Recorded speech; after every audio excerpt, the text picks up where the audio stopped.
The moment the audio started playing through the conference room speakers, everything inside the Bennett family empire fractured in a way that could never be undone, and Claire Bennett knew it before anyone else even understood what they were hearing, because she recognized her husband's voice instantly: low, controlled, the same voice that had negotiated land deals across 3 states and convinced entire city councils to bend zoning laws.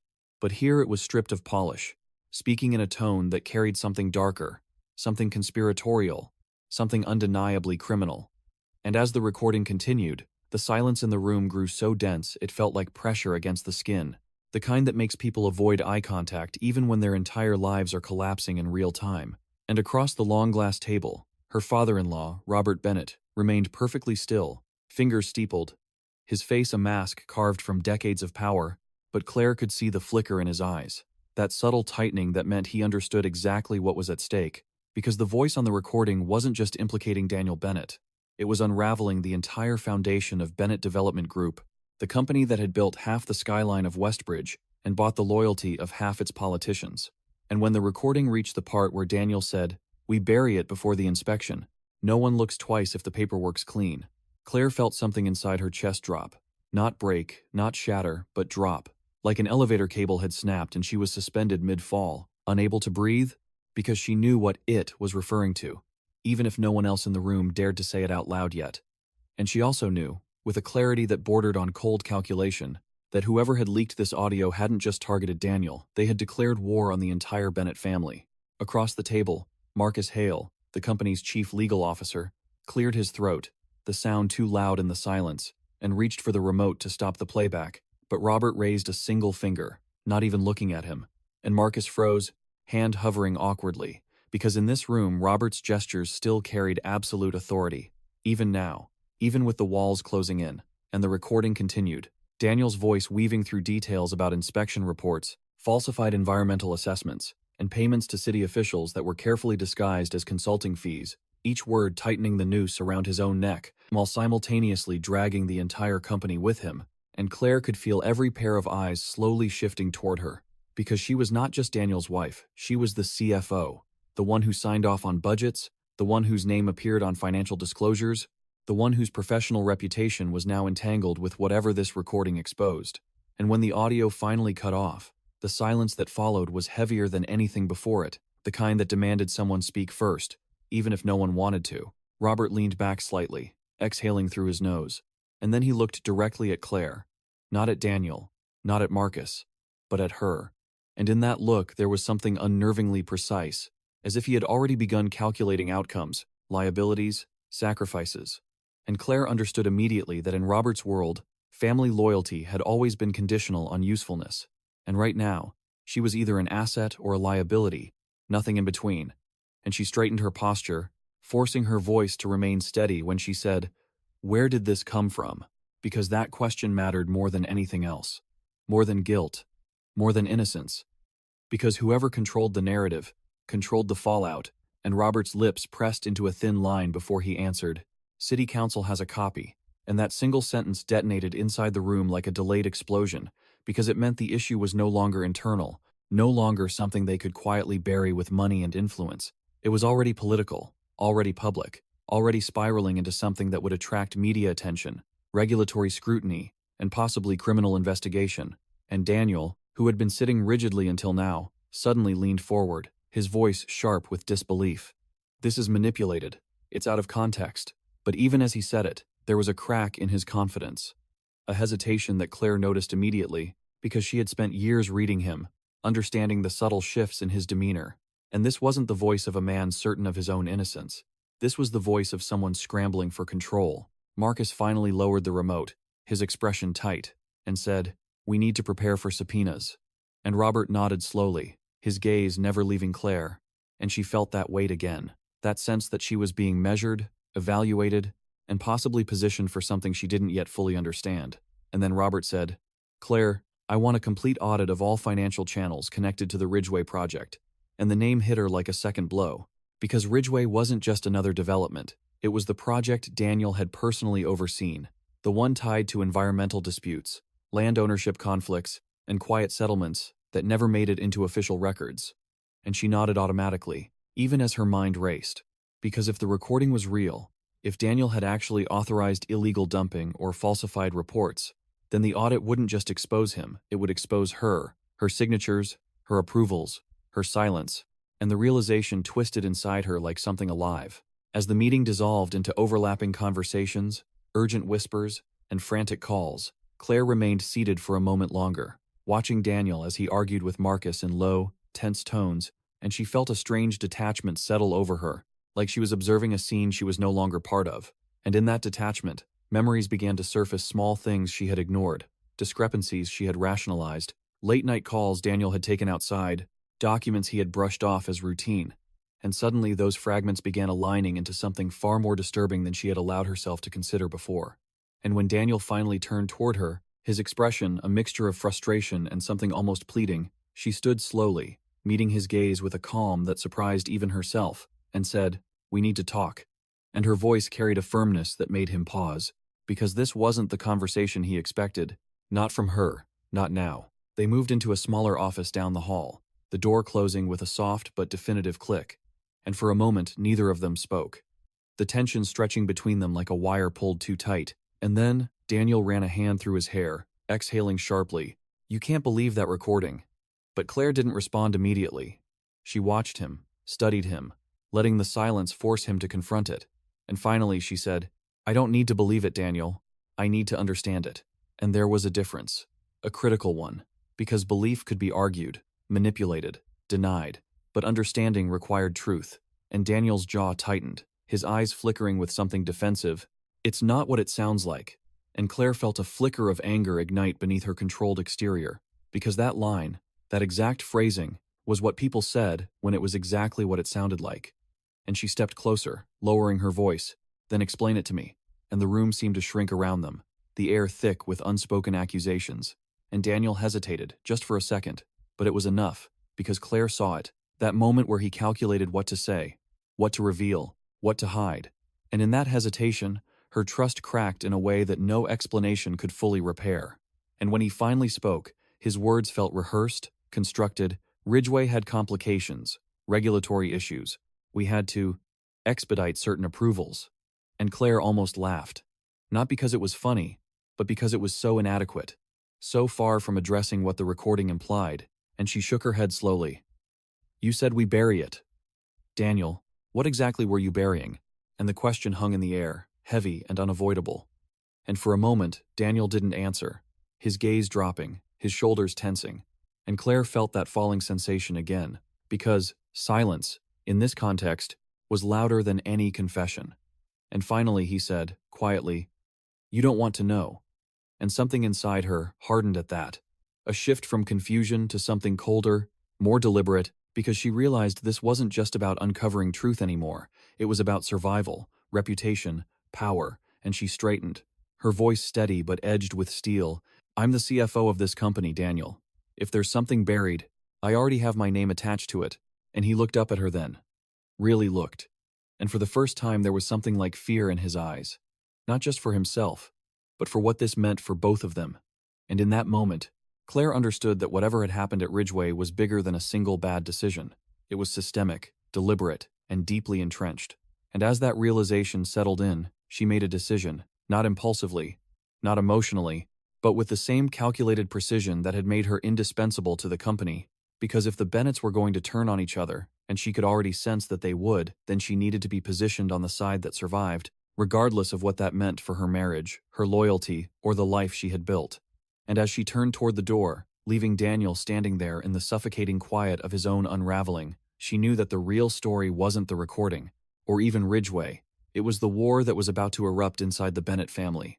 A war where truth would be weaponized, alliances would shift without warning, and no one, not even her, would come out untouched. By the time Claire reached her office, the building had changed temperature in some imperceptible but unmistakable way, as if news could alter the climate inside steel and glass, and she felt it in the stares that cut away too quickly, in the lowered voices behind half-closed doors, in the sudden stillness that followed her passage down the corridor, because everyone at Bennett Development sensed the same thing.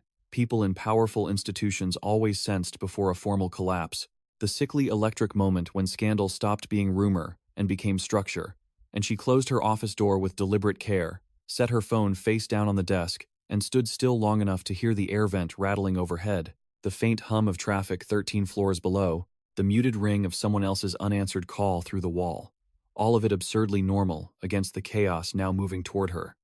And then she crossed to the credenza, poured herself 2 fingers of bourbon from the bottle. Daniel kept hidden behind industry awards he pretended not to care about, and let the glass rest in her hand without drinking, because what she needed was not comfort but steadiness. Something with weight, something cold against her palm while she thought. She began with the Ridgway files. Not the official shared folder, not the polished binders prepared for lenders and municipal review, but the private archive she had maintained over years of living among men who believed organization was beneath them and secrecy was the same thing as intelligence. She unlocked the bottom drawer, pulled out a slim external drive, and plugged it into her laptop. Watching the screen wake with a soft glow that made the room feel even more sterile, and as folder after folder populated the display, she felt the slow, unmistakable onset of dread. Because the names alone told a story she had spent years translating into acceptable corporate language. Land acquisition variances, consultant reconciliation, remediation reserve reallocations, discretionary hospitality, off-book counsel, euphemisms, an empire built on euphemisms. She clicked into Ridgway and began opening spreadsheets, email archives, scanned invoices, approval chains, and at first it was exactly what she expected. Aggressive accounting, structured ambiguity, legal risk disguised as strategic flexibility, the ordinary grime of large-scale development in a city where public virtue and private compromise had been sharing drinks for generations. But then she found a set of payments routed through a shell consulting firm she did not recognize. 3 transfers made within 6 days, all just under the threshold that triggered automatic board review, and her stomach tightened, not dramatically, not in some cinematic jolt, but with a slow, sick compression of recognition, because she knew that pattern.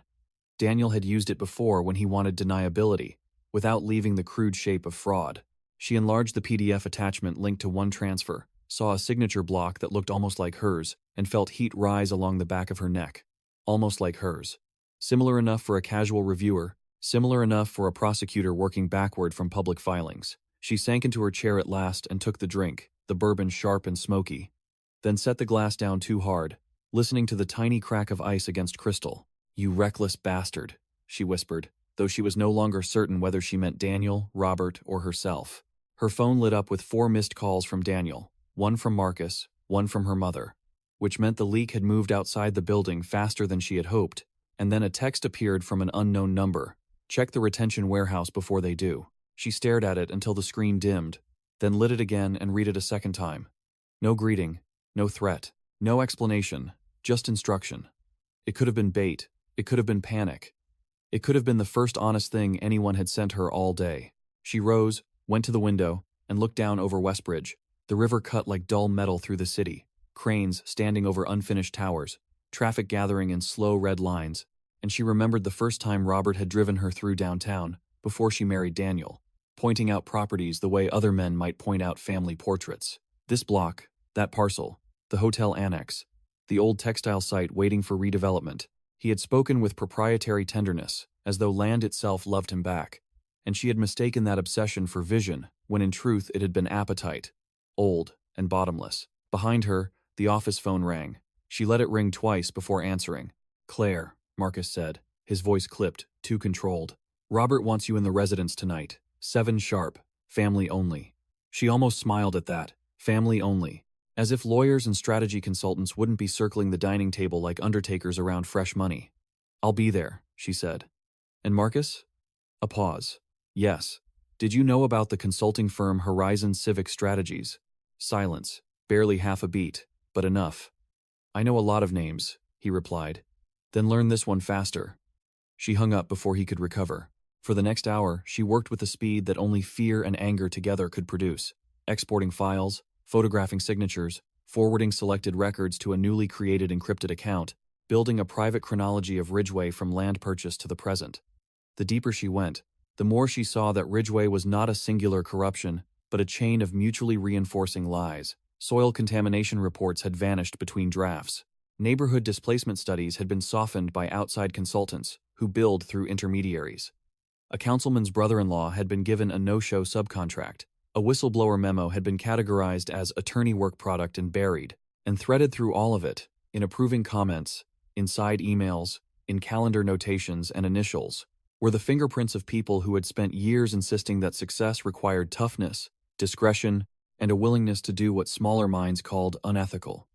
It was almost 6 when she found the image file. It had been mislabeled as a site logistics photo, but when she opened it, the breath left her body in one clean, soundless withdrawal. The picture showed Daniel at Ridgeway after dark, standing beside 2 men in reflective jackets near an excavated trench.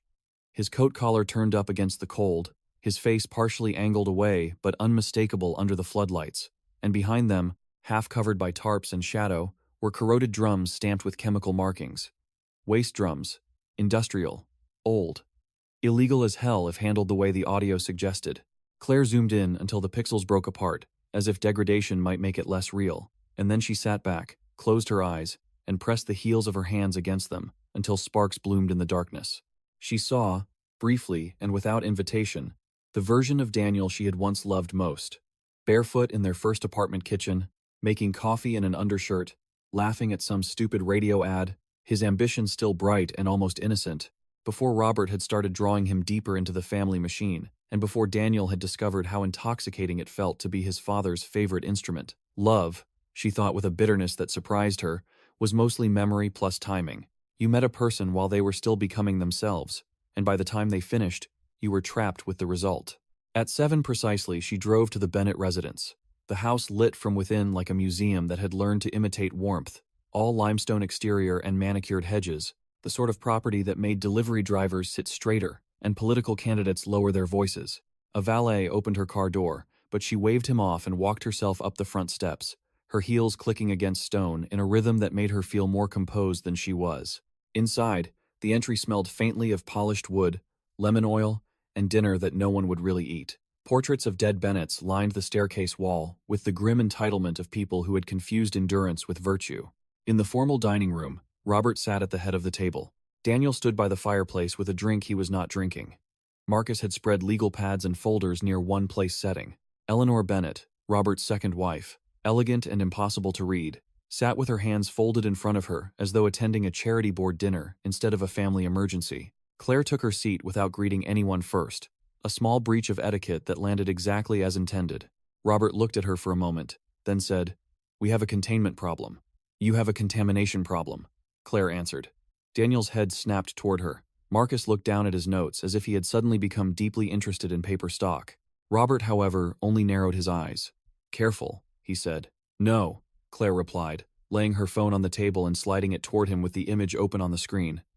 "You be careful." Robert picked it up, and for the first time that day she saw something close to raw anger disturb his composure. Not panic. Robert did not panic, but anger. Yes, the sort reserved for losing informational advantage. Daniel crossed the room in 3 strides and looked over his father's shoulder, and the color went out of his face so quickly it seemed to drain downward. "Where did you get this?" he asked. "That isn't your first problem," Claire said. "Your first problem is that I now know the recording wasn't selective editing." Daniel set his glass down so hard on the mantel that amber liquid spilled over his fingers. "It was a disposal issue," he said, voice low and strained. "Legacy waste on a parcel we didn't create. We were handling it." Claire laughed then, a short, disbelieving sound that made Eleanor shift in her chair. "Handling it? By burying it before inspection? You don't understand the timeline," Daniel shot back. "Then explain the timeline," Claire said. "Explain it like I'm the woman whose signature appears on the money trail you decided to contaminate." The word hung there. Contaminate. Robert placed the phone on the table with measured care. "Enough," he said. "Emotional language doesn't help us." "That's convenient," Claire said. "You built an empire on that theory." Robert leaned back, his expression cooling into something almost paternal, which on him was more threatening than rage. "Listen to me carefully. There are only 2 paths from here. 1. We hold the family line, identify the source of the leak, challenge the recording, discredit the narrative, and contain the damage. 2. We fracture, and everyone in this room becomes exposed to a level of scrutiny none of us can fully control." Claire held his gaze. "Funny. I can think of a 3rd path." "Can you?" Robert asked. "Because from where I sit, the 3rd path ends with prison for people who mistook paperwork for insulation." Daniel turned from the fireplace and came closer, his voice dropping into the intimate register that had once been reserved for apologies and seductions. Claire, please. Don't do this here. She looked at him and was struck. Suddenly, not by his guilt but by his selfishness. The sheer reflexive selfishness of a man who still imagined the scene from the inside out, who still believed the central tragedy was what might happen to him. Here is exactly where I do it, she said. Because I am done being briefed after the fact like decorative finance. Marcus finally spoke. The City Council Oversight Chair has called for a closed hearing tomorrow morning. They want preliminary documents tied to Ridgeway, environmental review communications, and internal payment authorizations. Claire did not look away from Daniel. Who chairs oversight now? Elena Voss, Marcus said. That name changed the shape of the room. Elena Voss was not purchasable in the old Bennett manner. Ambitious? Yes. Political, obviously, but too smart to take the kind of crude favors Robert's generation preferred. Robert's silence confirmed he knew it too. She's making a name, Daniel muttered. She smells blood. Maybe she smells chemicals, Claire said. Eleanor spoke for the first time, her voice soft enough that everyone had to lean slightly toward it. Who else has the photo? It was such a precise question that Claire turned to her with renewed attention. Eleanor's expression remained serene, but there was alertness underneath it, calculation wrapped in silk. I don't know, Claire said. Yet. Eleanor nodded once. Then the person who sent it wants leverage, not justice. Robert's mouth tightened with what might have been reluctant agreement. Claire filed that away. Eleanor rarely wasted words, and when she did speak, it was usually because she had already seen 2 moves ahead. Robert folded his hands. Tomorrow we provide only what is legally unavoidable. Marcus will coordinate. Claire shook her head. No, tomorrow I provide what keeps me from being treated as co-conspirator. Daniel stared at her.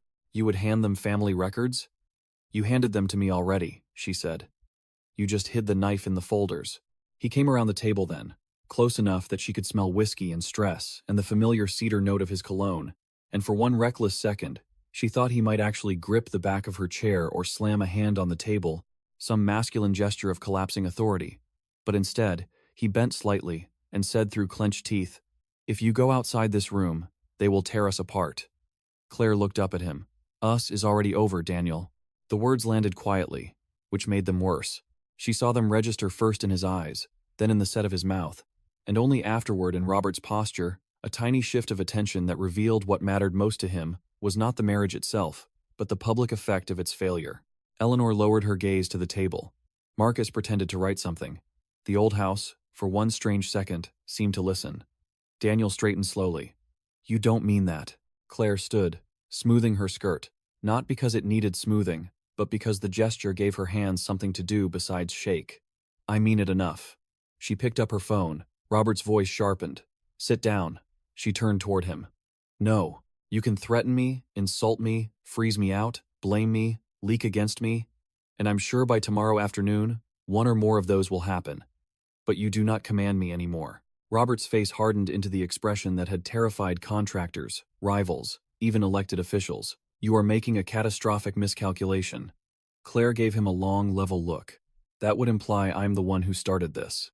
Then she left the room, walked through the hall without hurrying, accepted her coat from the housekeeper, with a thank you spoken in a perfectly even voice, and did not let herself breathe fully until she was back in the car with the doors locked and the engine running. Only then did the tremor begin, small and humiliating in her wrists first, then her hands, then her jaw. She gripped the steering wheel and stared through the windshield at the iron gates, waiting for herself to settle. Instead, her phone buzzed again.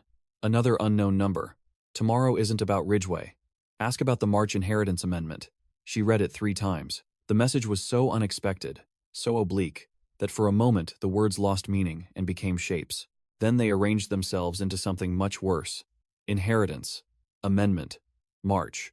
Robert had revised something, quietly, recently, maybe in response to the growing scandal, maybe before it. And suddenly Claire understood why the family dinner had felt less like crisis management and more like triage over territory. This was not just about legal exposure. It was about succession. Control. Who would be protected? Who would be sacrificed? Who would inherit the machinery once the smoke cleared? She pulled away from the curb and drove with no music on, the city lights cutting across the windshield in clean, bright strokes, her mind moving faster than the car, faster than the signals changing ahead of her, and by the time she reached home, she knew 2 things with absolute certainty. First, someone inside the Bennett orbit was feeding her truth in pieces, not to save her but to use her.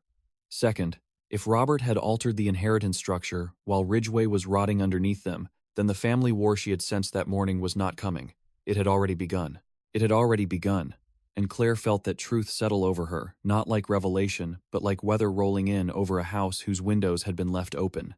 Inevitable and invasive, reaching every room, whether welcomed or not, and once inside her own foyer, she did not turn on the chandelier, only the lamp near the entry console, preferring the low amber pool of light that left the corners of the house dim, because brightness felt dishonest tonight, like something staged for company, and company was the one thing she could not bear. She slipped off her heels one at a time, steadying herself with 2 fingers on the wall, and the silence inside the house struck her harder than the confrontation at the Bennett's table had, because this was the silence of objects chosen together, rooms arranged around a shared future, framed photographs that now seemed less like memory and more like evidence. And for several long seconds, she stood there with her coat still on, staring at a black and white print Daniel had insisted on hanging near the stairs, a picture of the two of them at a fundraiser 6 years earlier, younger, polished, his hand at the small of her back, her smile wide with the confidence of a woman who still believed proximity to power could be managed without being consumed by it. And she wanted, absurdly, to take it down, to turn it face down on the console, but she left it where it was because she was too tired for symbolic gestures that changed nothing. Instead, she went straight to the study, locked the door behind her, and opened the hidden panel in the bookcase, where she kept the things no one else knew she kept: copies of prenuptial amendments, board memoranda, old voicemail transcripts, financial snapshots printed on days when instinct had whispered that digital files were too easy to erase. And as she spread everything across the desk, she realized the room smelled faintly of dust, leather, and the ghost of Daniel's cologne embedded in the upholstered chair opposite hers, a detail so intimate and ordinary that it almost unsteadied her more than the texts had. She picked up her phone, typed Elena Voss's name into her contacts, then stopped before pressing call. Too soon. Too direct. If she reached for the city council chair tonight, she would look panicked or opportunistic, or both, and Elena was not a woman who rewarded either. Claire needed leverage before she needed confession. She needed to know what Robert had changed in March. The inheritance amendment.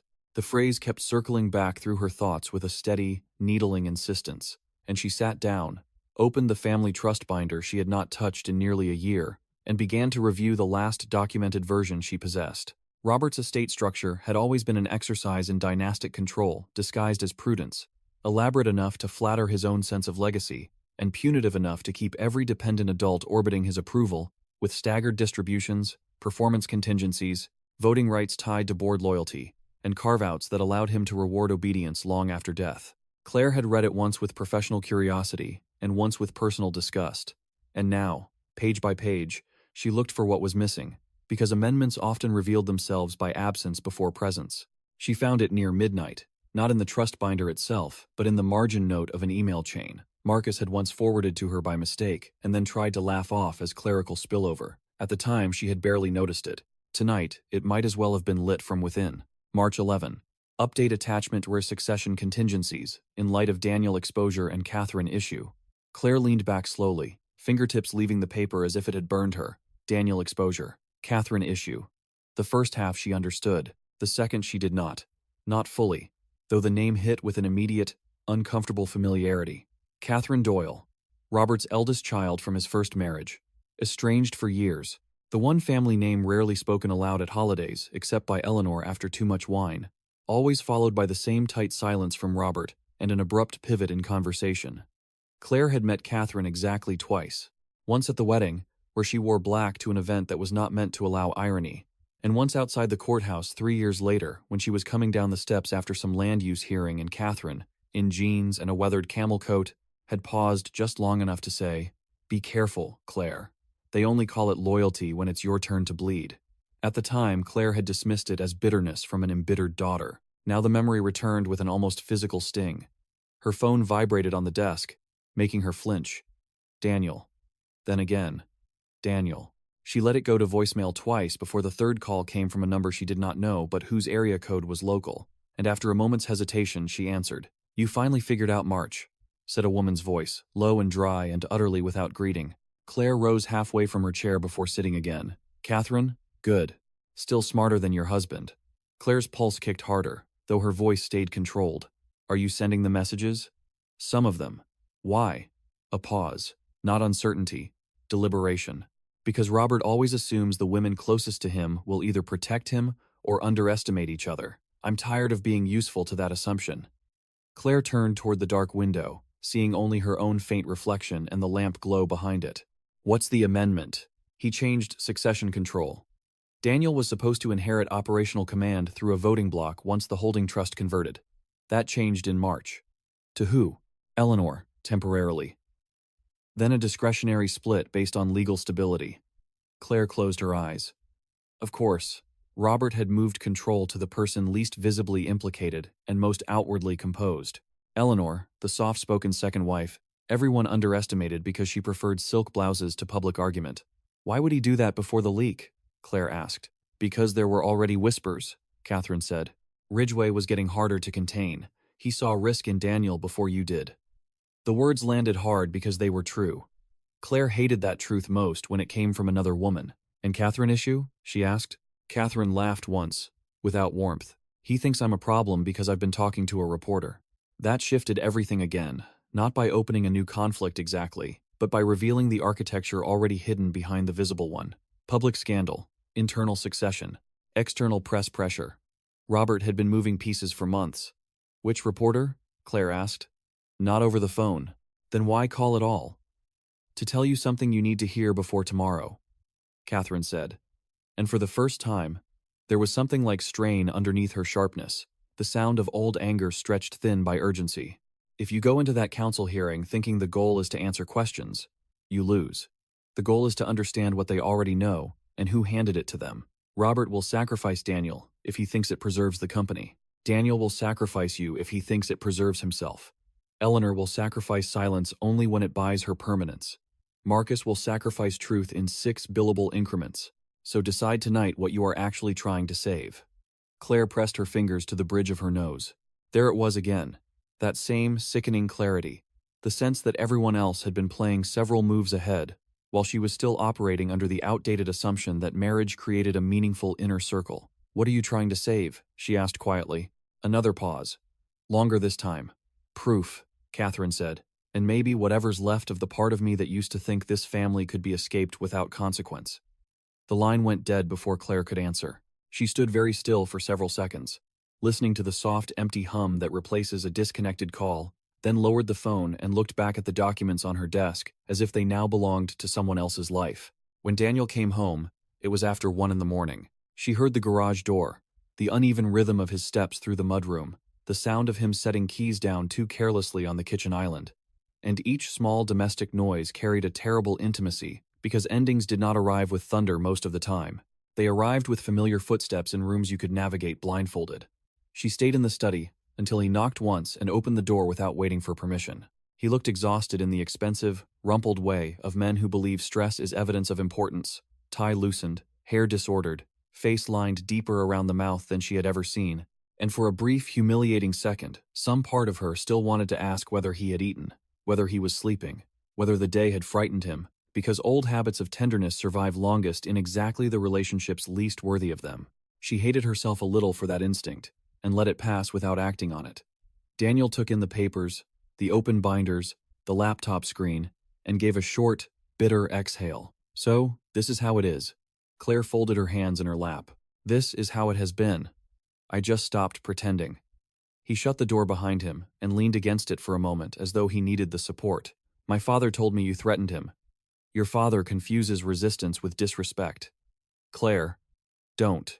He rubbed a hand over his face, then came closer, not enough to touch, just enough to make the space between them feel active. Please don't turn this into something it doesn't have to be. She looked at him for several long seconds. I know about the amendment.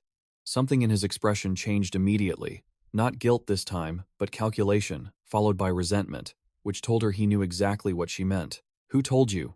Does it matter? Yes. Then the answer is no. He stared at her, breathing through his nose. You shouldn't be talking to Catherine. I wasn't aware you still had jurisdiction over my calls. She wants to destroy him. Which him? Claire asked. You or Robert? Daniel's jaw flexed. She's been waiting for an opening since she got cut out. Claire rose then, slowly, feeling the fatigue in her spine, the ache in her feet, the rawness behind her eyes. Do you hear yourself? She got cut out and you say it like weather, like a neutral event. Not a father disinheriting his own daughter because she stopped performing obedience in the acceptable tone. Daniel threw up his hands. You don't know the history. No, Claire said. I know the pattern. He looked away first, which told her she had struck something clean. She moved around the desk and stopped near the bookshelf, keeping distance that was not merely physical now but strategic. Did you know he changed it in March? She asked. Daniel said nothing. Did you? She repeated. He nodded once, barely. The betrayal of that landed oddly, not like impact but like vacuum, a sudden removal of whatever thin, breathable air had remained in the room. She had expected lies. What hurt was the administrative neatness of the truth. He had known. He had continued. He had let her stand inside, collapsing walls, without ever offering her the map. And you didn't tell me, she said. Daniel's voice roughened. There was nothing to tell. Claire almost smiled at the cruelty of that sentence. That's one of the most impressive lies I've ever heard. He stepped closer. I was trying to fix it. Fix what? Your father replacing you? Or the toxic waste? Both. The honesty of it, so blunt and ugly, startled them both.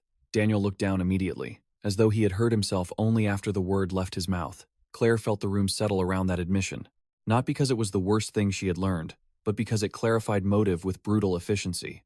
He had not buried problems out of family duty. He had done it because he was losing position, losing inheritance, losing favor. He had tried to repair both the contamination and the optics before Robert concluded he was a liability. Ambition had not merely corrupted him, it had organized him. So that's what I was, Claire said softly. Stability, credibility, a competent wife while you negotiated your way back into succession. Daniel looked up at her sharply. That's not fair. She let out a breath that might have been a laugh if it held any humor. Fair? Daniel, you forged proximity around me, and now you want language to protect your feelings. He crossed the last step between them then, not touching her, but close enough that she could see how bloodshot his eyes were, how the skin under them had gone gray with exhaustion. I loved you, he said, past tense. He seemed not to realize he had said it that way, but she did, and the words settled cold between them. Maybe you did, she answered, but you loved being your father's son more. For the first time all night, his face truly broke, not theatrically, not in the handsome, contained way men are allowed to fracture. It was smaller than that, uglier, a wince that passed through too late to save anything. You think I don't know that? He asked. You think I don't know what he's done to me? Claire looked at him, and, against her will, saw the boy inside the man for an instant, the one raised under Robert's approval like a heat lamp, taught that worth was conditional, and love arrived only after usefulness. It did not excuse him. It explained him. Sometimes that was worse. I know enough, she said, and tomorrow I decide what to do with it. Daniel's shoulders stiffened. If you go to Elena with documents, this won't stay in hearings. It becomes prosecutors, grand jury, search warrants. It becomes our home on camera. It becomes every bank account, every board seat, every name. Yes, Claire said.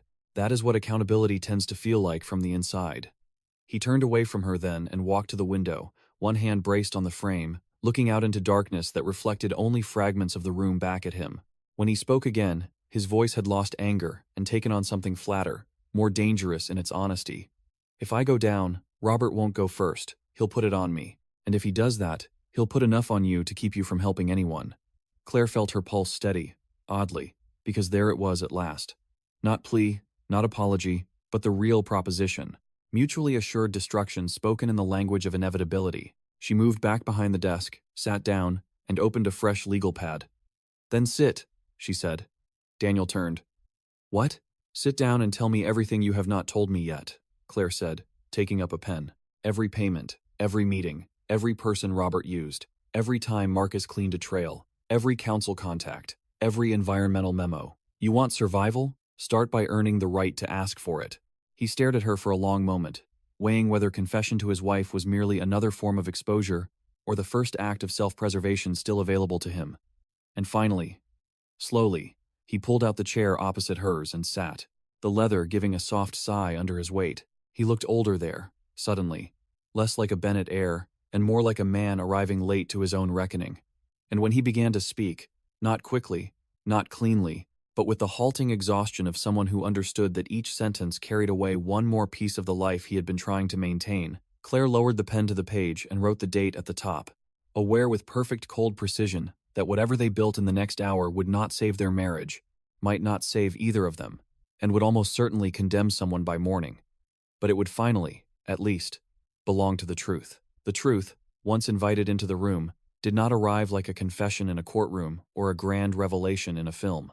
It came in fragments, in timestamps, in names said too quietly at first, in the scrape of Daniel's thumbnail against the edge of the chair arm, while he tried to decide how much cowardice could still masquerade as caution, and Claire sat across from him with the legal pad open, the lamp throwing a hard circle of light over the desk while the rest of the study receded into shadow, and she became aware of the tiniest sounds as if her body had decided detail was safer than emotion. The faint buzz of the charger cable against the floorboard, the dry turning of paper when she flipped to a fresh page, the distant whir of the refrigerator in the kitchen beyond the closed door, the soft catch in Daniel's breathing before each name he understood might destroy a person. "Start with Ridgway," she said. Her voice came out flatter than she expected. Daniel nodded once, looked down at his hands, then lifted his gaze to some point just over her shoulder, as if direct eye contact would require a version of courage he had already spent. "The parcel wasn't clean when we bought it," he said. Robert knew that before acquisition. There'd been manufacturing on the land in the 70s. Solvents, plating chemicals, runoff issues. The seller had partial disclosures, enough to raise flags but not enough to kill the deal if the remediation projections stayed low. Claire wrote quickly, the pen moving with controlled pressure. Who reviewed disclosures? Internal first. Then, an outside environmental consultant Robert preferred because he knew how to write around a problem. Daniel swallowed. Paul Renner. Claire underlined the name. And the contamination? Worse than expected. Soil borings came back ugly in 2 sections. Groundwater risk in 1. If it went into a full public remediation process, the cost would spike, lenders might pause, and the city would delay permits. Robert said delay kills momentum, and momentum is everything. Claire heard Robert's voice in that sentence with nauseating clarity, could almost see him saying it, with the calm confidence that made corruption sound like executive discipline. "So what happened?" she asked. Daniel rubbed both hands over his face. Not dramatically, just with the weariness of someone scrubbing at what could no longer be removed. Temporary containment was supposed to buy time. That was the language. Temporary. Move the worst material. Cap part of the site. Adjust the reporting sequence. Keep construction phases active, while legal found a cleaner path. "But you buried it," Claire said. Daniel looked at her then. "Yes." The word entered the room without defense. Claire did not stop writing, though she felt her pulse in the fingertips holding the pen. "Who made that decision?" she asked. "Not just who approved it. Who made it?" Daniel's mouth tightened. Robert raised the option. "I executed it. Marcus knew enough to protect the company structure. Maybe not the field specifics at first, maybe more later. And the city?" Daniel gave a humorless laugh through his nose. "The city is never singular." He leaned back, staring at the ceiling for a moment. Councilman Pike was useful. Not directly on Ridgway votes, but useful in committee traffic. Permits could stall or move depending on what questions appeared and when. A deputy in inspections got leaned on through Pike's donor network. There was a planning staff attorney who stopped being difficult after his brother-in-law got a subcontract package. Claire kept writing. The list grew with each sentence until the legal pad seemed less like notes and more like the outline of a disease spreading through tissue.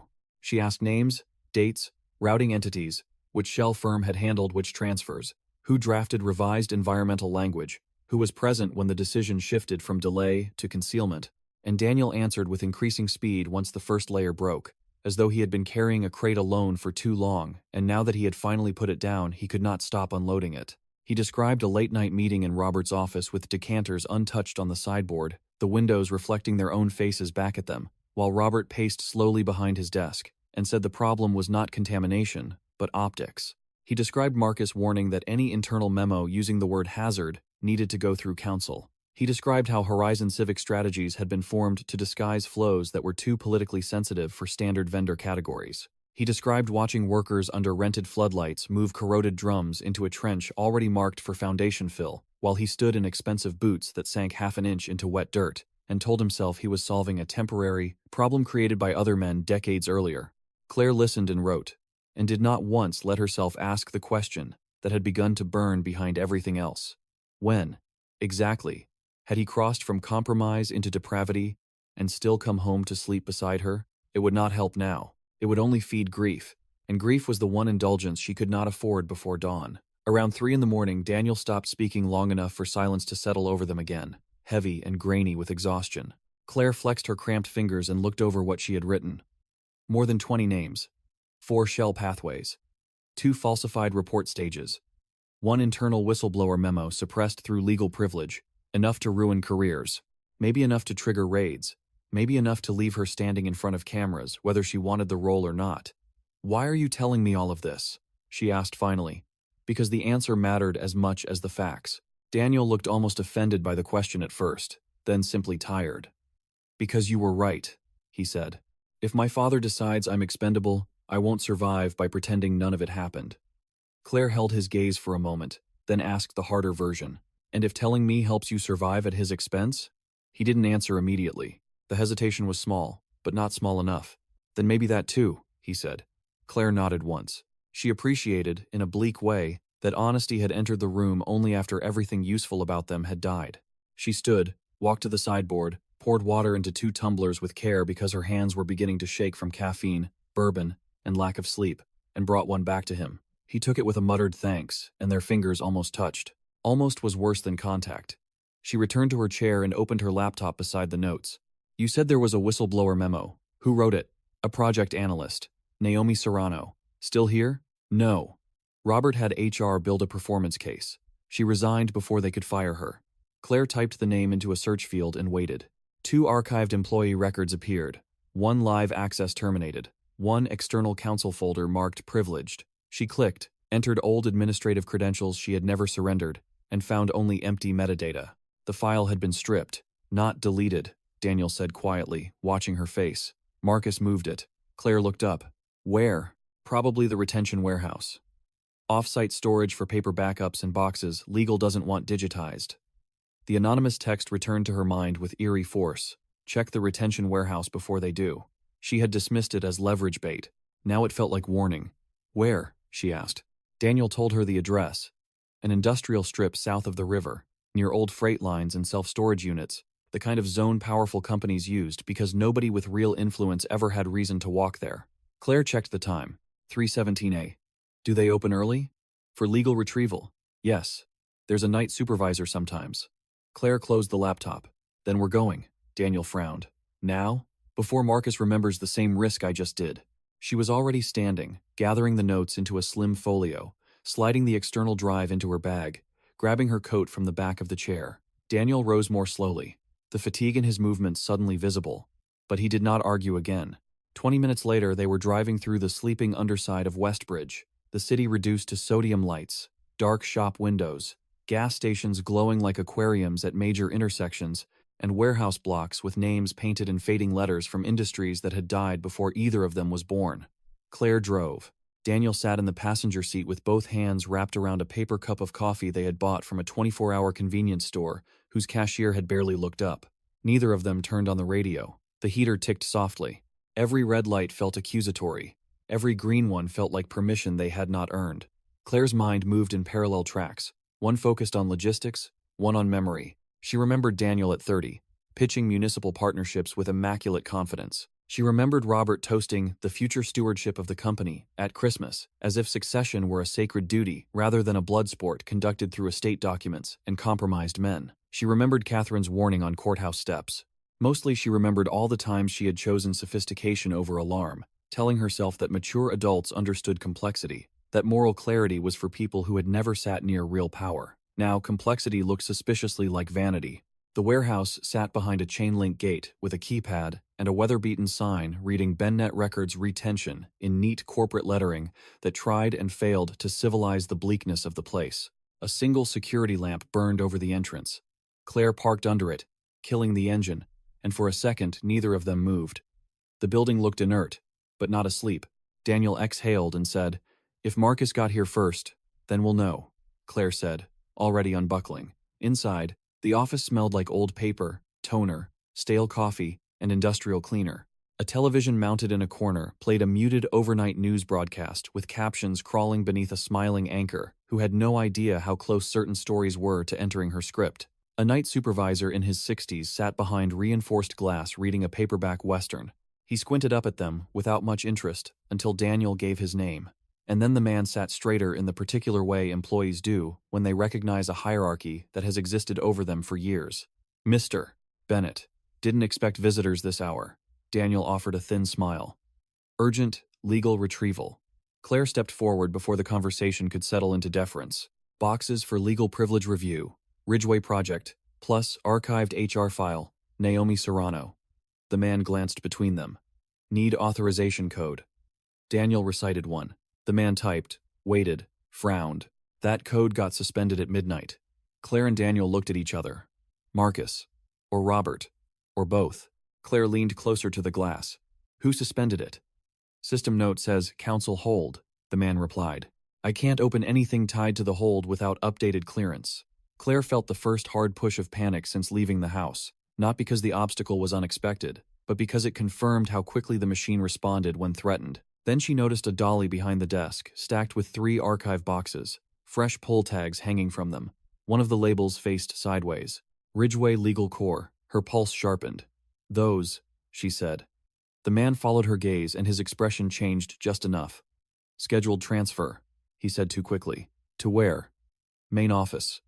At 4 in the morning? Claire asked. He looked at Daniel as though hoping the old family gravity would simplify this. It did not. Daniel's voice went colder than Claire had heard all night. Who ordered the transfer? Mr. Hale's office. Claire took out her phone and snapped a picture through the glass before anyone could stop her. The supervisor stood halfway, flustered now. Ma'am, you can't. I just did. She held his eyes. And unless you want your name sitting in the middle of a records tampering inquiry by noon, you're going to tell me whether any Serrano materials are in those boxes. The man's throat worked. He looked old suddenly, old and stuck. One more minor employee caught between obedience and self-protection. One personnel file, he said. Pulled with Project Council documents. Claire nodded.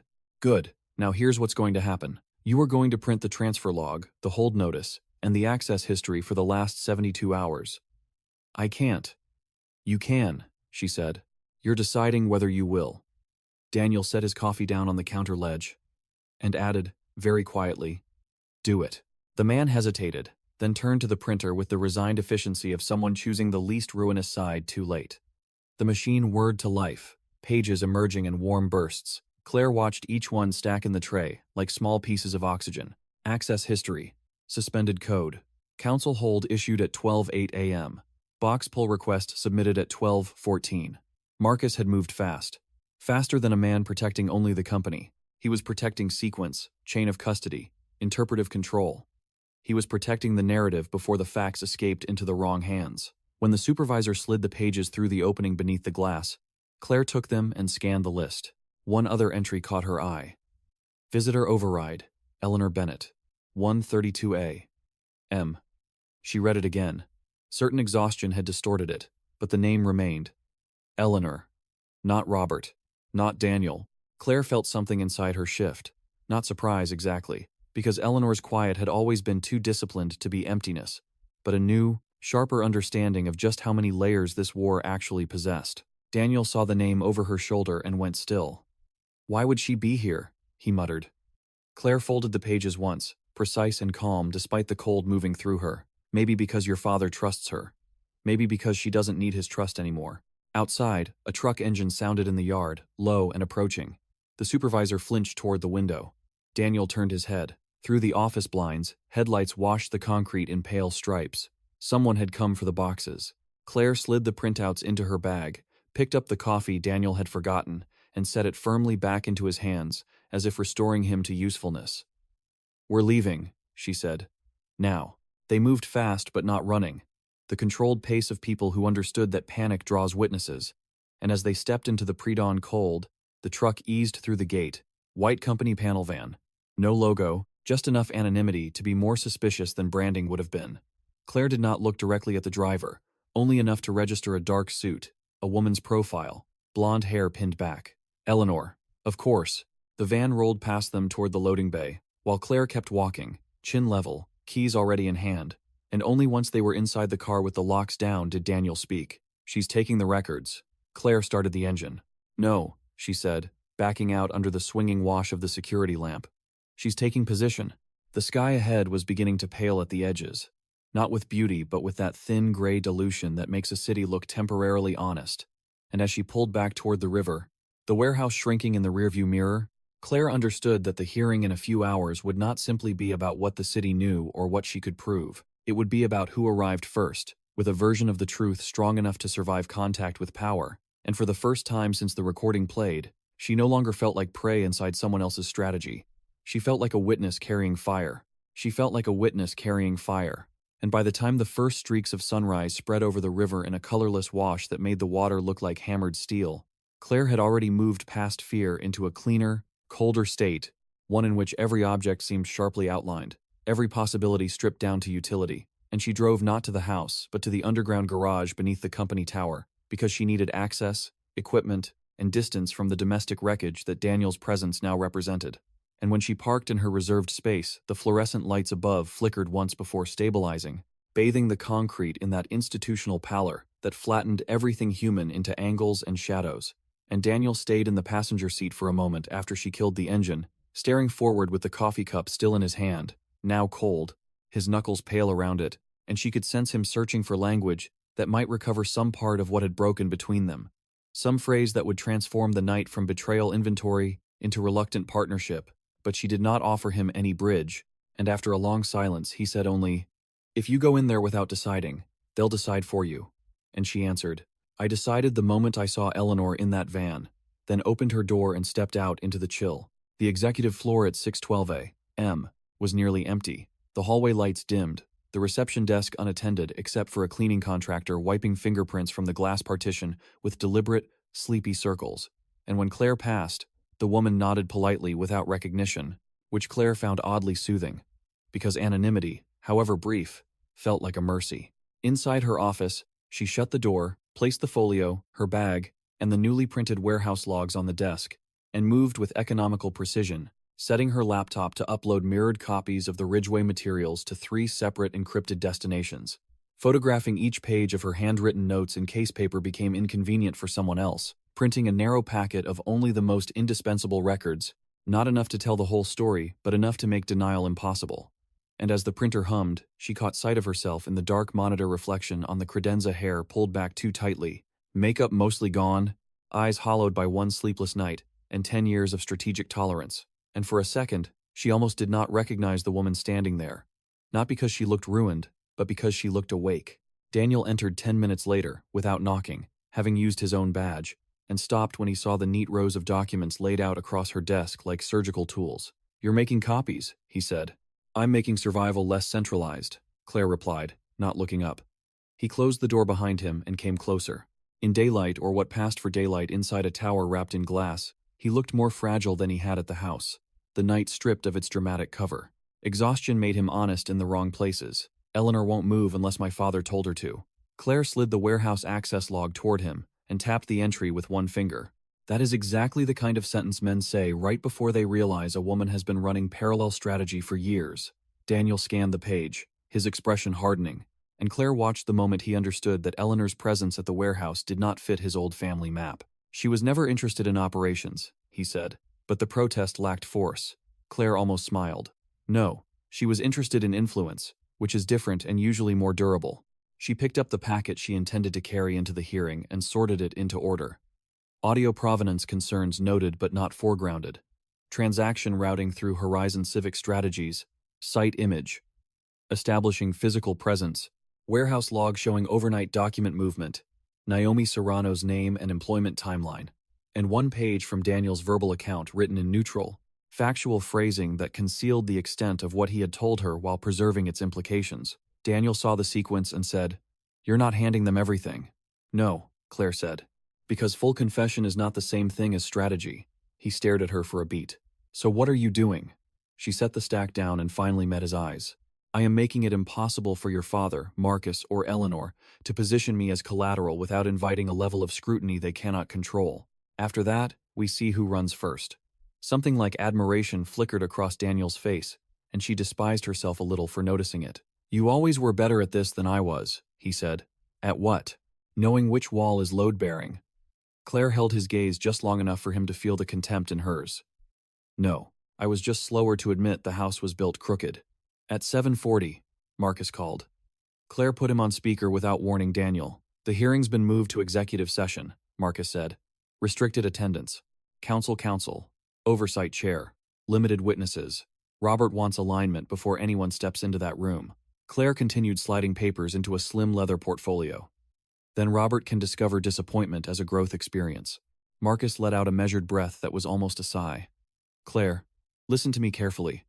There are external reporters around the building already. Someone fed them timing. If this fractures publicly before we control the document set, the company may face lender withdrawals by market close. Interesting, Claire said. Because that sounded much more sincere than your concern for my legal exposure last night. This is not the time for performance. You're right, she said. It's the time for evidence. She ended the call. Daniel rubbed his thumb along his lower lip, a gesture she knew meant he was thinking several moves ahead and disliking every option. He's scared, he said. Claire zipped the portfolio. He should be.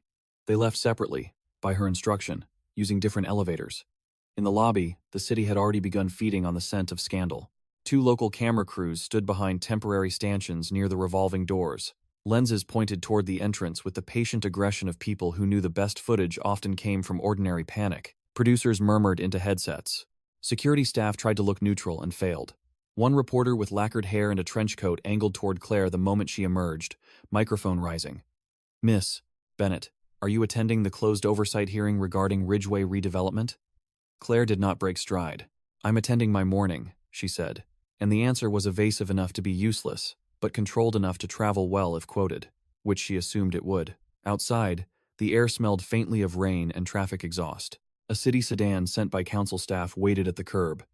Elena Voss, Claire suspected, liked optics managed but not flamboyant. The drive to City Hall took 9 minutes and felt longer. Westbridge in full morning motion pressed around the car in layers of impatience, buses kneeling at stops, cyclists threading between delivery vans, office workers carrying coffee with both hands, construction crews in neon vests gathering near barricades at projects the Bennett name had likely touched in one way or another.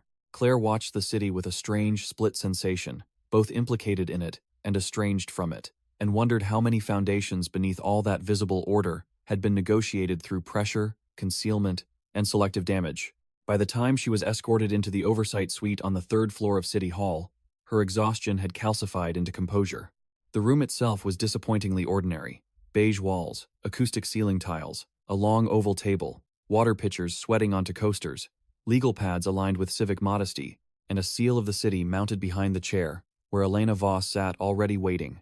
Dark suit, dark hair, no wasted movement, her expression arranged in that controlled neutrality politicians cultivate when they intend to wound without seeming emotional. Robert was there, of course, immaculate in a charcoal suit, as if scandal were another board meeting requiring tasteful fabric. Eleanor sat 2 seats away from him in ivory silk and pearl earrings, looking less like a defendant's wife than a donor luncheon host who had wandered into the wrong building by accident. Marcus had 2 binders open and 3 pens aligned beside them. Daniel stood near the side wall with counsel, his face unreadable from a distance that only made Claire more aware of what had passed between them in the study. Elena rose when Claire entered. Miss Bennett, she said. Thank you for coming. Councilwoman, Claire replied. No handshake. Interesting. Elena gestured to the chair across from her. We'll begin shortly. Claire took her seat, placed the portfolio in front of her, and noticed Robert watching her with the kind of stillness predators mistake for patience. Eleanor, by contrast, gave her the faintest nod, almost social, almost warm, and Claire understood at once that Eleanor wanted to appear adjacent rather than adversarial, which made her more dangerous than Robert in this room. Proceedings began with council language about executive confidentiality, municipal authority, procedural rights, document preservation, and all the civilized phrases institutions use while deciding who gets flayed in what order. Claire listened, answered preliminary identity questions, confirmed her role as CFO, acknowledged familiarity with Ridgeway financial structures, and allowed Marcus to produce the first packet, a sanitized collection of approvals and timelines stripped of moral content. Elena leafed through it without expression. This is incomplete, she said. Robert responded before anyone else could. This is responsive to the scope, as stated. Elena looked at him the way a skilled surgeon might look at a man explaining anatomy. The scope is evolving. Then she turned to Claire. Miss Bennett, do you believe the records submitted this morning fully reflect internal knowledge of environmental risk associated with Ridgeway? The room contracted. Marcus shifted. Daniel remained motionless. Robert's gaze cut to Claire with almost physical force. Claire looked at Elena, then at the packet in front of her, then laid her own portfolio gently on the table and opened it. She did not rush. She removed the first document set and placed it between them. No, she said. I do not. Marcus made a quiet sound of protest. Robert said, Claire, just her name, spoken like command. She did not look at him. Elena did. On what basis? Claire slid forward the transaction summary tied to Horizon Civic Strategies, then the access log from the warehouse. On the basis that records connected to Ridgeway were moved under council hold after midnight, that payments tied to project management were routed through a consulting entity not previously disclosed in morning submissions, and that internal personnel materials related to a suppressed employee concern appear to have been included in that overnight movement. Marcus leaned in. Those materials are privileged and contextless. Then, contextualize them, Elena said coolly. Robert's voice dropped half a register, the tone Claire had heard him use only when threatening people without witnesses. You are overstepping. Claire turned to him at last. No, I'm refusing to be buried with it. Silence. Pure and total for 2 full beats. Daniel's eyes closed briefly. Eleanor folded her hands more tightly. Elena did not move, but something sharpened behind her composure. Miss Bennett, she said, are you alleging concealment of environmental risk? Claire thought of the site photo, the drums, the trench, Daniel's face under floodlights, Robert calling delay the real enemy. She thought of Naomi Serrano, a woman pushed out so paperwork could keep smiling. She thought of Catherine, feeding information from the perimeter because exile had made her useful only as warning. And she understood in that instant that there was no version of this day in which she kept both truth and marriage, both self-protection and collective loyalty, both the company's future and the family's mythology. Saving one thing would fracture another. The choice had already happened. She only needed to say it where the record would hold. I am saying, Claire replied, each word placed carefully, that significant environmental risk existed on the Ridgeway parcel, that internal awareness exceeded external disclosure, and that records relevant to that discrepancy were not fully included in the company's initial production to this council. Marcus began speaking at once, objections dressed as clarification, but Elena lifted one hand and he stopped. Robert's face had become almost colorless, the fury in him now too deep for theatrics. Daniel stared at the table. Eleanor looked not at Claire or Robert, but at Elena, calculating, measuring whether the room had crossed the line where silence became liability. Elena requested a recess. Not long, 10 minutes. Enough for council consultations, enough for private offers, enough for Panic to put on a good suit. The room broke apart in controlled fragments. Marcus moved immediately to Robert.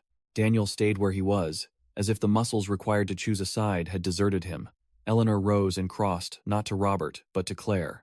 Up close, she smelled faintly of gardenia and expensive soap, the scent soft enough to seem non-strategic, which meant it probably wasn't. You've changed the balance, Eleanor said quietly. Claire closed the portfolio halfway. You say that like you didn't spend the night doing the same. Eleanor's mouth curved in the smallest approximation of a smile. A balance can change more than once in a morning. She glanced toward the hallway where staff moved beyond the frosted glass. Robert intended Daniel to absorb the moral center of this and keep the company intact. Daniel was beginning to understand that. You accelerated the timetable. And you? Claire asked. What were you taking from the warehouse? Eleanor looked at her directly then, and for the first time the softness fell away enough for Claire to see the iron underneath. Options, she said. A woman in my position survives on options. Claire believed her. More disturbingly, she understood her. Eleanor inclined her head slightly. Whatever happens after this room, Robert won't forgive public defiance, so be sure you're done wanting anything from him. Then she stepped away before Claire could answer. Across the room, Daniel finally looked up, and there was something like grief in his expression now, not only for himself, but for the precise moment he understood that Claire had done what he could not. She had forced truth into the structure before the structure could reassign it. Elena's counsel re-entered and called them back to seats. Outside the closed door, the muffled throb of reporters and hallway traffic continued, the city waiting in ignorance for the shape of its next scandal. Claire rested her palm on the portfolio, feeling the grain of the leather beneath her hand, the slight tremor in her own fingers, the exhaustion pressing at the back of her eyes like a coming storm. And when the recess ended and Elena sat down with a new stillness that signaled the hearing's second phase would be less polite than the first, Claire understood with perfect clarity that the family's collapse was no longer a private emergency, struggling to remain hidden. It had entered the civic bloodstream, and nothing any of them said in the next hour would stop it from circulating. It had entered the civic bloodstream, and nothing any of them said in the next hour would stop it from circulating. And once that truth settled over the room, the atmosphere changed in a way Claire could feel physically, as if the sealed air had thinned, and every person present had become more visible to one another than they wanted to be, stripped not of status exactly, but of the illusion that status itself could still function as shelter. And when Elena Voss resumed the hearing, her tone lost whatever ceremonial softness it had carried before the recess, becoming cleaner, narrower, like a blade used by someone too practiced to mistake sharpness for drama. "For the record," she said, looking first at Claire, and then deliberately around the table, "this session concerns not just procedural compliance, but potential obstruction, material omission, and the misuse of corporate intermediaries in matters touching public safety and municipal decision-making." Marcus shifted, opened his mouth, and Elena cut him off with a glance so efficient it barely qualified as movement. "Counsel will have opportunity to respond, not preempt." Robert leaned back in his chair with a stillness Claire knew well enough to fear, because it was the stillness he adopted when he meant to survive by freezing a room around himself, turning everyone else into the ones performing panic, while he occupied the role of wounded institution. And for a brief second she wondered whether that tactic had ever actually been innate, or whether men like Robert simply practiced dominance so long it calcified into posture. Elena turned to Daniel. "Mr. Bennett, were you physically present on Ridgeway property during any after-hours waste handling operation not reflected in official site management records?" Daniel did not answer immediately. He kept his hands flat on the table, fingers spread slightly, and stared at the grain of the wood as though he could force an alternate future out of it through concentration alone. Marcus said, "I advise my client," and Daniel, without lifting his eyes, said, "Yes." The word was quiet, but the effect in the room was seismic, not because it introduced new information to Claire, but because it formalized fracture, because until that second Daniel had been moving ambiguously between self-preservation and inherited obedience, and now, in one syllable, he had chosen to step out from behind his father's shadow, even if only far enough to be hit first. Robert turned his head slowly toward him, not startled, not loud, just slow, which was somehow more brutal. "Daniel," he said, and there was more in the name than a speech could have carried: warning, disbelief, contempt, and beneath all of it the ancient Bennett doctrine that children existed to extend the father's design, not revise it. Daniel looked up then, and Claire saw in his face the cost of the night laid bare, the collapse of whatever private arguments he had once used to justify his role. "You already knew that," he said. Robert's jaw tightened once. "Be very careful."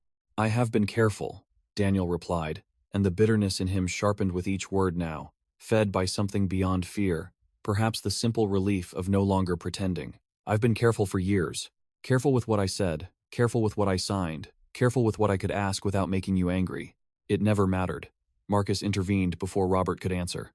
"This is not a family therapy session." "No," Claire said, surprising herself by speaking before she had planned to.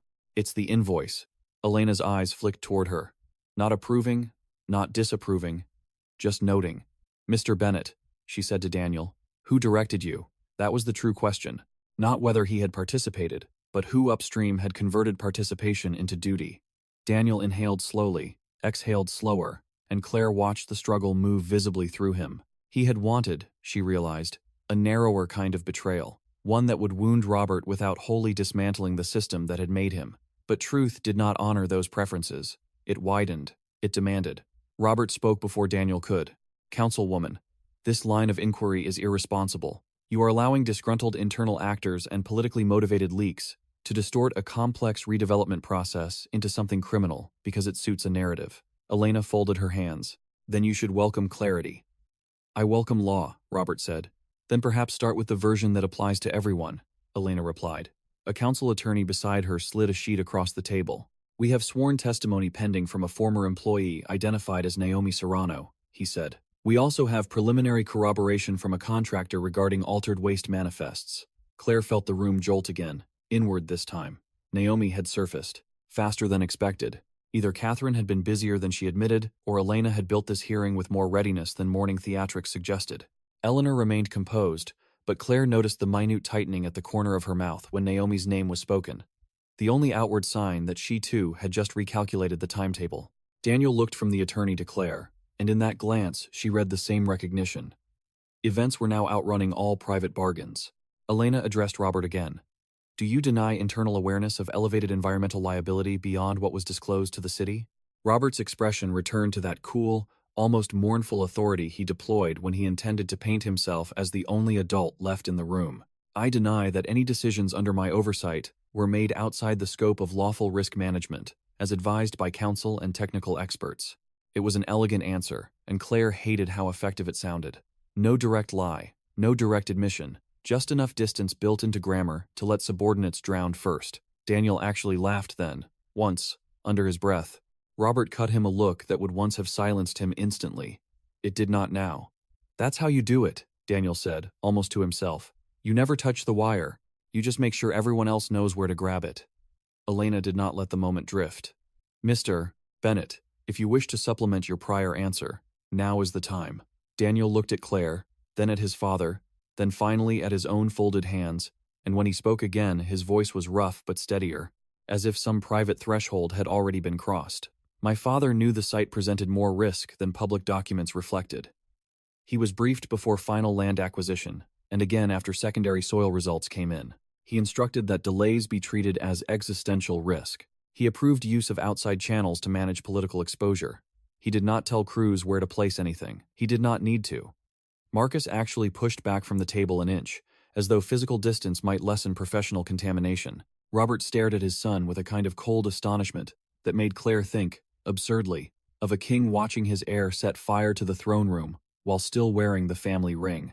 "You weak little fool," Robert said, and the sentence fell into the chamber with such naked contempt that even Elena's counsel went still. Daniel's face changed in that instant, not into anger exactly but into the wounded, dangerous clarity of a son who has finally heard aloud the truth that governed his childhood. Claire watched it happen, and felt, against her will, a pulse of grief for him, because no matter what he had done, there was still something monstrous in seeing a father strip love down to utility in public and call it honesty. Daniel swallowed.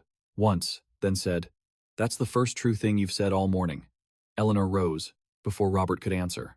Her chair made a small scraping sound on the polished floor, shockingly loud in the room's silence, and when she spoke her voice was soft, but the softness had become weapon by then. "This is over." Everyone turned to her. She remained standing, one hand resting lightly on the back of her chair. Posture perfect, gaze directed not at Robert, but at Elena. "Councilwoman, Bennett Development will make full cooperation available through independent counsel, provided immediate steps are taken to preserve operational continuity for current projects and payroll obligations. I will authorize a board emergency session before noon." Robert went utterly still. "Sit down, Eleanor." She did not even glance at him. No. It was not said loudly. It did not need to be. Claire felt the significance of it run through the room like a current. Eleanor was not simply distancing herself. She was claiming the vacuum. Robert's voice dropped. "You have no authority to make that statement." Eleanor turned to him then, and whatever remained of decorative wifehood vanished from her face. "I do now." She reached into her folio and withdrew a thin packet, placing it in front of Elena, and then another copy in front of Council. March Amendment. Emergency governance contingencies tied to legal instability in designated successor. Executed by Robert Bennett, witnessed and filed. Temporary operational control transfers to me in the event of material exposure, creating incapacitating reputational or legal risk to the named heir and chairman. You drafted your escape hatch, Robert. You just assumed only you could use it. Claire saw Robert read the first page and understood by the minute failure of his breathing that the document was real. Not fabricated, not bluffed. Real, and structured tightly enough to function. Daniel let out a sound that was almost a disbelieving exhale, almost a laugh. Marcus lunged for the packet, skimmed it, and went pale with the speed of a man discovering the client hierarchy had altered without him.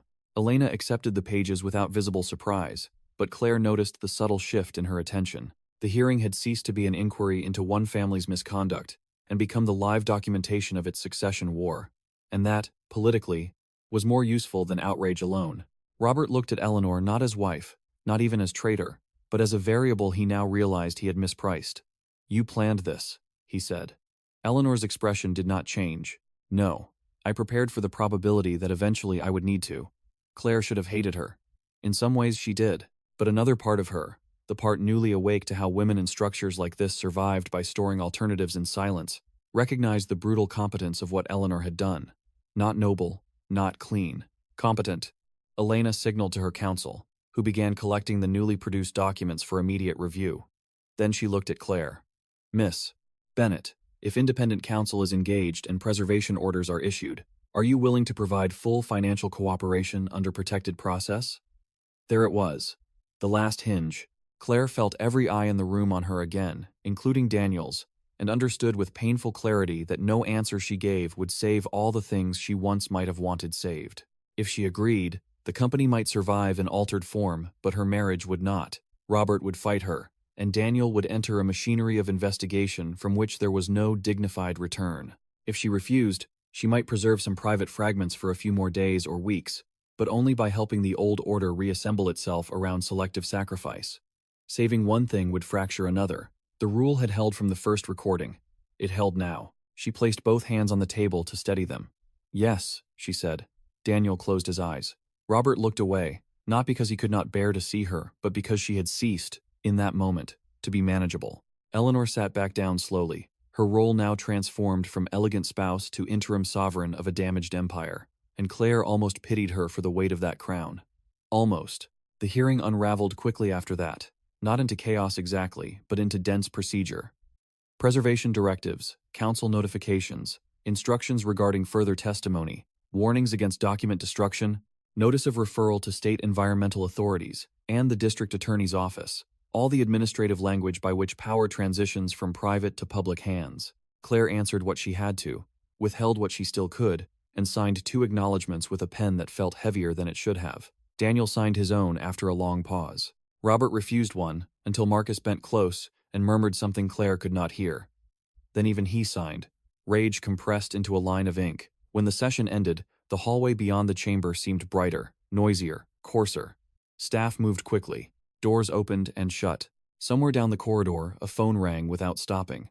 Elena asked Claire to remain for a brief, private conversation. The others were escorted out separately. As Daniel passed her, he slowed just enough to say, without looking directly at her, "You were right about the house." Then he kept walking. It was the nearest thing to apology he had left. And because it came too late, it hurt more than if he had said nothing. In Elena's small adjoining office, the blinds were half open over the square below, where cameras and satellite vans had multiplied during the hearing. Tiny figures moved behind barricades and restless clusters, city workers redirecting foot traffic, while reporters stared upward whenever an upper-floor curtain shifted. Elena closed the office door herself. "You understood the sequence faster than most people would have," she said, leaning one hip against the desk. It was not praise. It was assessment. Claire remained standing. Sitting felt too vulnerable all of a sudden. "I had incentive." Elena nodded. "You also had choice." For the first time that morning, exhaustion pierced Claire's composure cleanly enough that she had to look away toward the window. On the square below, the city kept moving around the edges of scandal with practical indifference. A man pushed a dolly of bottled water into the side entrance. Someone in a yellow coat argued with a parking officer. Life, apparently, never waited for dynasties to collapse. "Don't mistake me for virtuous," Claire said. "I'm not." Elena's expression softened by a degree too small to call kindness, but real enough to register. "I don't. Virtue is unstable under pressure. I prefer people who know the price of what they're doing." Claire let out a breath she had not realized she was holding. "And what price is that?" Elena glanced at the square below, then back at her. "You'll likely keep your freedom. You may keep some professional future. You will not keep your old life." The sentence landed with almost no force, because Claire had known it for hours, perhaps longer, but hearing it spoken by someone outside the family made it official in a way private awareness had not been. She pictured the house, the photographs, the study where Daniel had finally told the truth because there was nothing else left to trade. She pictured Robert in a courtroom corridor someday, still immaculate, still furious, unable to command the air around him anymore. She pictured Eleanor at a board table, calm as winter, salvaging payroll and debt covenants from the wreckage, while cutting out whatever rot she could not afford to defend. She pictured Catherine somewhere on a phone with a reporter, exhale sharp with vindication that would not taste as good as imagined. There was no version of the future in which any of them won untouched. "What happens now?" Claire asked. Elena answered like a woman who respected facts more than comfort. "Searches, interviews, leaks, board warfare, probably criminal charging decisions in stages. The company may survive if it amputates quickly enough. Families are less adaptable." Claire almost smiled. "That sounds like experience." "It sounds like cities," Elena replied. A staffer knocked, opened the door 2 inches, and said the press had confirmation of an impending statement from Bennett Development. Eleanor, no doubt, moving already. Elena dismissed the aide and turned back to Claire. "There's a side exit," she said. "Use it if you want 10 more minutes before microphones." Claire nodded her thanks, gathered her portfolio, and left through a corridor lined with old framed photographs of past mayors. All those dead men smiling as though governance had once been simpler than appetite. The side stairwell smelled faintly of dust and concrete dampness. Her heels clicked softly on metal-edged steps as she descended floor by floor, each landing an interval in which she expected tears and found none, only a deep, almost lucid emptiness where grief would arrive later when it no longer served any purpose. At the bottom, a security guard pushed open the door to an alley washed in thin noon light. The air outside was colder than she expected. Across the block, beyond the corner, she could hear the distant roar of reporters reacting to someone emerging from the main entrance. A spike of shouted questions, camera shutters firing in bursts. She stood in the alley for a moment, with her portfolio against her side, and looked up at the pale slice of sky between buildings. Not freedom, nothing so clean, but something adjacent to truth. And truth, she understood now, was not a cleansing force. It was an acid. It stripped, exposed, and left you standing in whatever could survive the burn. Her phone vibrated. One new message. Not from Daniel. Not from Catherine. From Eleanor. Payroll clears. Statement in 6 minutes. File for separation before sunset if you want control of the narrative. Claire stared at the screen until it dimmed. Practical even now. Maybe especially now. She slipped the phone back into her bag, stepped out of the alley, and began walking toward the courthouse district, where her own attorney kept offices on the 9th floor of a building with mirrored windows and terrible coffee. The city, moving around her in impatient currents, horns sounding, pedestrians brushing past, life resuming its ordinary speed, while behind her an empire began learning what collapse looked like when it had to happen in public. She did not look back. She had already seen enough.